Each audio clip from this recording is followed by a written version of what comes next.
Nandito po tayo ngayon sa Litex Bayanihan Urban Farming, Litex Bayanihan HOA, dito po sa Barangay Commonwealth. Andito po yung mga tinanim namin mga gulay, mga sari-sari mga prutas. Ito po yung urban farming namin sa Litex Bayanihan.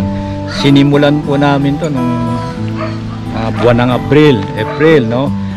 Ito po kasi yung nabakanting lote rito po kasi ito po ay parte ng danger zone. Ngayon po sayang naman at nakatiwangwang lang. Panahon pa naman ng tag-init nung panahon na yun. Kaya ginawa namin, inayos namin, ni-riprap namin, nilagyan namin ng mga tambak sa gilid para yung lupa may plat namin para matannan. Isayang yung lugar. Kaya ngayon ginawa namin tong urban farming. Kaya ito ngayon sa pamamagitan ng mga seedlings na pinamahagi sa amin, ito na ngayon.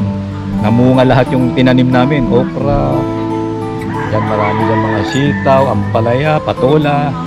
Sari-saring gulay po, marami po. Marami na ito okra, napakarami pong nagbunga yung okra namin dito. Kaya ito po, naging tulong-tulong po yung mga farmers namin dito, siguro mga masa 25 kami miyembro ng urban farming dito. Kaya ito po, nakikita nyo ngayon, naging maganda na, naging kulay green na. Yung dating akala mo na walang pakinabang na lupa na tinatambakan lang ng mga basura, nagawa namin na green. Napakagandang tingnan po ngayon. Yan po yung aming ginawa rito sa Litex Bayanihan Urban Farming.